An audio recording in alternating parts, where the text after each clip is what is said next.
आमचे सर्वांचे नेते सन्माननीय एकनाथ शिंदे साहेब हे एवढे सक्षम आहेत की त्यांच्या समोर समस्या नेली की निश्चितपणे सोल्युशन त्याचं 2 मिनिटात निघतंय.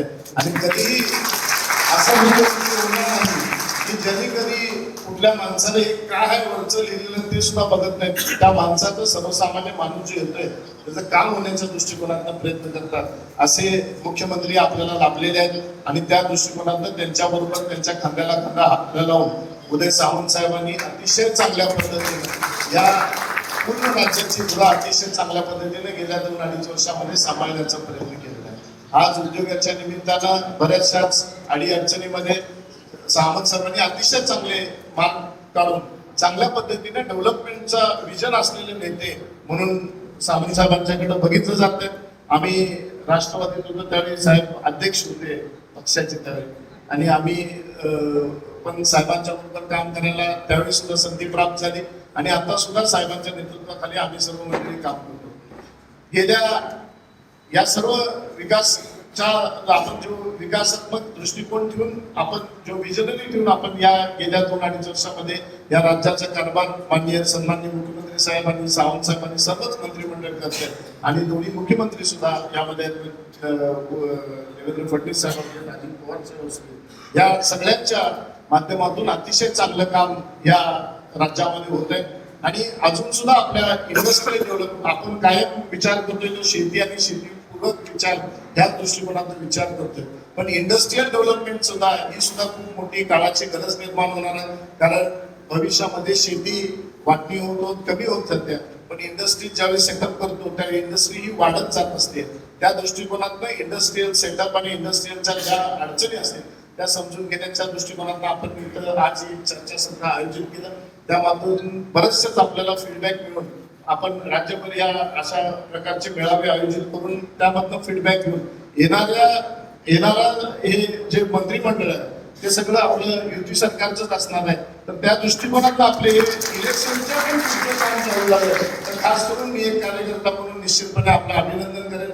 आणि एक जे गेम चेंजर प्रोजेक्ट म्हणून ज्याच्याकडे आपल्या तालुक्यानं बघण्याची गरज आहे ते एक इंडस्ट्रियल इस्टेट MIDC जी आपण अकिवाटला करतोय ती आणि हे दवाखान्याचा जो इन्फ्रास्ट्रक्चर आहे तो गोरगरिबांना दिशाला जे लागणारं त्यांचं जे म्हणजे खर्च आहे ते कधीही त्यांना होऊ नये. सर्वसामान्य जे गव्हर्नमेंटच्या पैशातनं त्यांचे आरोग्याची काळजी घेतली जाईल या दृष्टिकोनातनं हा एक उद्गावला असलेला एक जवळजवळ 500-600 बेड्स तयार होतात. तो एक गेम चेंजर आणि दुसरा तालुक्याचा सगळ्यात मोठा गेम चेंजर असेल तर तो आपली इंडस्ट्रियल इस्टेट असेल. आज या इंडस्ट्रियल इस्टेटच्या माध्यमातून आपण सगळे त्याला फॉलोअप घेतात. आपण खूप मदत केली त्या गोष्टीसाठी सुद्धा जवळजवळ 1000 एकरची इंडस्ट्रियल इस्टेट आपल्या इथं तालुक्यामध्ये होत आहे. काही अडचणी निश्चितपणे आहेत त्याच्यात आणि त्या निश्चितपणे अडचणीमध्ये सुद्धा ज्यांची घरं आहेत त्यांना साहेबांनी क्लिअर आमदार साहेबांनी क्लिअर सांगितले राऊत साहेबांनी की ज्यांची घरं आहेत त्यांच्या एका सुद्धा विटाला न हात लावता ही इंडस्ट्रियल इस्टेट जवळजवळ 300 एकर आता आपण अधिकृत केलेलं आहे MIDCच्या माध्यमातून. आज फायनान्स केलेला त्याचं सुद्धा महसूल मंत्र्यांनी त्याची मंजुरी दिली आहे आणि आपण सुद्धा साहेब जवळजवळ 3 ते 4 महिने झाले जे महसूलला पैसे भरायला लागतात ते 3.5 कोटी आपण आपल्या MIDCच्या इथल्या ऑफिसमध्ये कमीत कमी 4 ते 5 महिने झाले शिल्लक ठेवले होते की ती ऑर्डर आल्याला लगेच भरून टाकण्याच्या दृष्टिकोनातून. तर ती सुद्धा एक खूप मोठी या तालुक्यासाठी वरदान करणार आहे. कारण इंडस्ट्रियल सेटअप असू दे किंबहुना तिथं लागणारी रोजंदारी असू दे ती चांगल्या पद्धतीने डेव्हलप होण्याच्या दृष्टिकोनातून सुद्धा हे खूप मोठा उपयोग होणार आहे. बाकीच्या गोष्टी आपण ज्यावेळी विकासात्मक या सगळ्या दृष्टिकोन घेऊन आमदार साहेबांनी गेल्या या 5 वर्षामध्ये काम करायचं प्रामाणिकपणे काम केलं.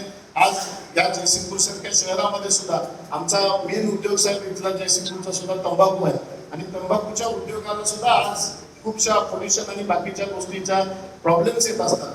म्हणून ह्या सगळ्या गोष्टी जर इंडस्ट्रियल आणि बाकीच्या झाल्या तर ह्या उद्योगांमधून सुद्धा लोक बाहेर पडून नवीन उद्योग स्थापन करून चांगल्या पद्धतीनं आपली डेव्हलपमेंट करू शकतात असं मला वाटतं. निश्चितपणे आपण सर्व गोष्टींचा इथं माहिती घेण्याचा प्रयत्न केला आणि भविष्यामध्ये आपल्या ज्या अडचणी येतील ते वारंवार सोडवण्याचा सुद्धा आपण निश्चितपणे प्रयत्न कराल अशी आशा या निमित्ताने व्यक्त करतो. पुन्हा एकदा यड्रावकर साहेबांचा एक कार्यकर्ता म्हणून निश्चितपणे एवढंच सांगू इच्छितो की आपण सगळ्यांच्या सहकार्याने पुन्हा एकदा आपण या शिर्डीला येणाऱ्या 20 तारखेला प्रचंड मताधिक्य देऊया, एवढे या निमित्तानं मी आपल्याला सगळ्यांना विनंती करतो.